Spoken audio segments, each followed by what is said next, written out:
Imagine you wake up and are handed the reins of a declining empire. Its economy, military, and cities are the envy of the world, but there's also an undercurrent of decay. Debt is rising, the population is divided, confidence in its institutions is fading. The sense of the common purpose that once held everything together feels thinner each year. History suggests that this moment is more common than we might think. Every great civilization reaches a point where its power remains visible, but its foundations begin to erode. The military commander and writer John Glubb argued that empires often pass through predictable stages, from expansion and confidence to wealth, complacency, and eventual decline. But history also offers another lesson. Sometimes decline is not the end. Occasionally a leader emerges that manages to stabilize things, sometimes even reverse the downward trend. Figures like Augustus and Alfred the Great inherited power facing real crises. Yet through a mix of discipline and reform, they managed to buy their civilizations decades, if not centuries, of more life. So what actions can a leader facing a failing empire take to reverse the decline? Well, to save an empire, you first have to make it worth saving at all. That comes by instilling a sense of virtue in the culture again. At the point that the empire is crumbling already, we're probably well into the age of decadence according to Glubb, where there is wealth without sacrifice, rights without duty, and spectacle in place of achievement. If we look back to Rome, Augustus inherited a world exhausted by civil war. At the root of the issue was moral and civic decay. And in response, Augustus promoted the formation of families, a religious revival, a rededication to public duty, and military discipline. All fronts worked to remake the culture of Rome into one of decency, respect, and order. The result was the famed Pax Romana, an era of general peace throughout the empire. But on this point, it's much easier to say you want to restore virtue than to actually do it. Ultimately, virtue is something chosen by each individual, and you can't force anyone to be a good person, especially if there's disagreement on what good even means. But a leader can provide the breeding ground on which virtue is better fostered, by establishing a common law across the land, enforcing laws equally, and by communicating a common moral framework. The latter has most effectively been accomplished through organized religion. This has worked well historically because a religion that stands apart from a government separates the enforcement arm of a society from the moral authority, increasing the trust of everyone in a common moral understanding. So the leader concerned with the decline of his empire can do nothing better than to restore organized religion's high standing in society. Lastly, a people will not turn to virtue if their leader shows extreme vices. Thus, the leader, if he truly wants to restore virtue to his empire, must reflect the attitudes and behaviors that will inspire his people to right action. He can't be a hypocrite. The best rulers lead from the front. Another sign of an empire in decay is the weakening of its institutions. When its legal, religious, and civic institutions lose credibility to the public, the gears that make an empire work stop turning.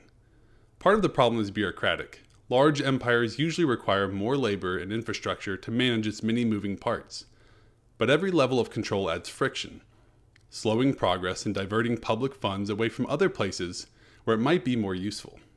Another part of the problem is that these weakened institutions no longer attract the best, brightest, and rightly motivated individuals. The institutions become filled with people who simply want a position of status or ease. Bulky institutions increasingly tax their populations to support the infrastructure, and people begin to view the institutions not as movers and shakers in the empire, but rather as roadblocks to its success. Looking back to Rome again, we find Diocletian a model of reforming institutions. He wasn't afraid to rethink Roman organization from the ground up. He restructured many of the provinces, stabilized taxation, reordered the military, and reformed the administration as a whole to better serve the empire. However, institutions extend beyond government. The establishment of a strong religion is infinitely more important than the establishment of a provincial tax administration. As we said earlier, the institutions of religion provide a common moral framework for a people. They provide trust, community, and a long-lasting bond between generations. So a leader must support strong religious communities if he wishes to have a strong empire too. Further, an empire strives on the health of its most fundamental unit cell, the family. In its latter days, wealthy Romans were reluctant to marry and start families, preferring decadence and freedom from responsibility to a life of domestic purpose and meaning. But that meant civilizational suicide, as Rome's old families dwindled among crowds of newcomers in the empire. Cultural cohesion eroded quickly, and political instability driven by cultural nihilism took over the Roman town square. An empire needs a strong base of patriotic families, not only to provide for a future citizenry, but also to instill a generational mindset in the culture. Mothers and fathers naturally care for where their society is headed, because their children have to inherit that world too. So an emperor should encourage marriage and families to ensure that patriotism is inherently tied to love for their families. The successful empire needs strong institutions to make it work. These fundamental institutions of law, executive government, religion, marriage, and family are critical to renew a faltering empire. Third, the empire in decay almost always suffers from losing control over its borders. As the size of an empire grows, its cost to defend its new borders eventually outpace the gains of expansion. If an empire expands too rapidly, it will struggle to maintain control of the new territories without careful attention to its defense, a matter which is more often an economic question rather than a manpower question. Security over the empire's borders, however, is important even in times of relative peace. The strength of a border signals something about that civilization's willingness to defend itself and preserve its cultural hegemony. The border towns and forts are the first thing a potential invader will see.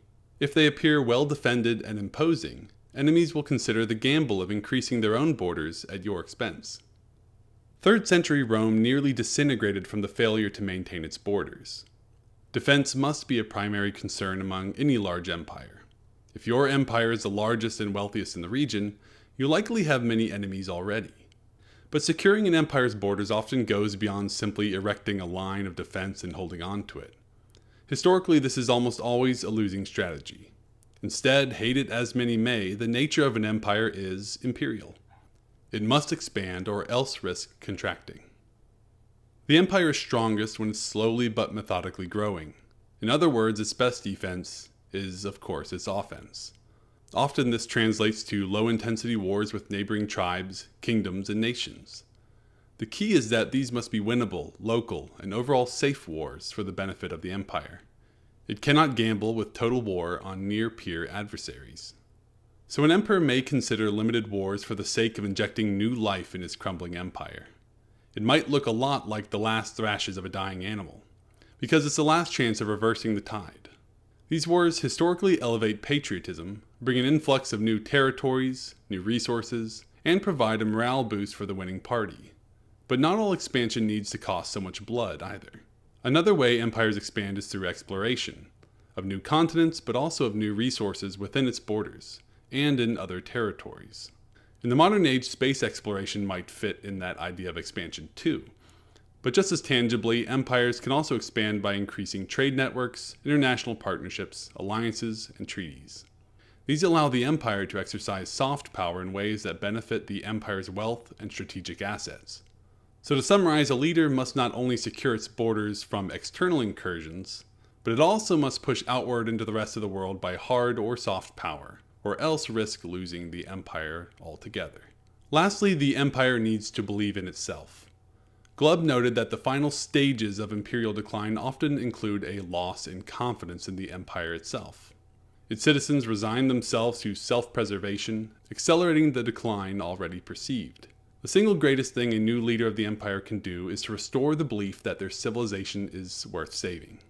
He needs to motivate his people with a sense of mission, a purpose for all their toils which collectively make the empire great. Now, historically, this was extremely difficult to do simply because the emperor as an individual had such a limited reach and ability to communicate with his people directly. Most of his directives and words would be carried through various messengers, but his speeches would have fairly limited reach in comparison to today. The radio, however, changed all this.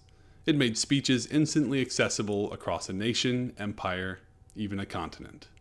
Winston Churchill made a great use of this, motivating the British people to arms against Germany in late 1939. Now our leaders have this ability to communicate instantly with even greater ease. The internet, social media, and television amplify their voices globally and in real time. The emperor wishing to reverse his declining empire will make use of all these tools to reinvigorate his people, reorienting their action toward a new horizon for the empire. The people need a narrative for their patriotism. As a leader, you must be able to keep that story alive in their minds. History suggests these 4 things must be restored in a declining empire to have any hope of saving it: virtue, strong institutions, security, and a sense of purpose. Empires rarely end because of military failures alone. They fail because the cornerstones that made the empire great in the first place have eroded across the generations. John Glubb notes that the average lifespan for an empire is just 250 years. Every one of those historical empires struggled with maintaining these pillars. The key, Glubb hoped, is in the awareness of how and when decline occurs. Just maybe, he thought, by recognizing a need for change before it's too late, we can reverse the decline and recreate the cultural fire that first made the empire great. Thanks for watching. If you enjoyed this video, help it reach more people by liking and subscribing. If you'd like to support our work to form minds and rebuild the West, you can subscribe to us on Substack to get weekly essays on culture, history, and religion. Until next time.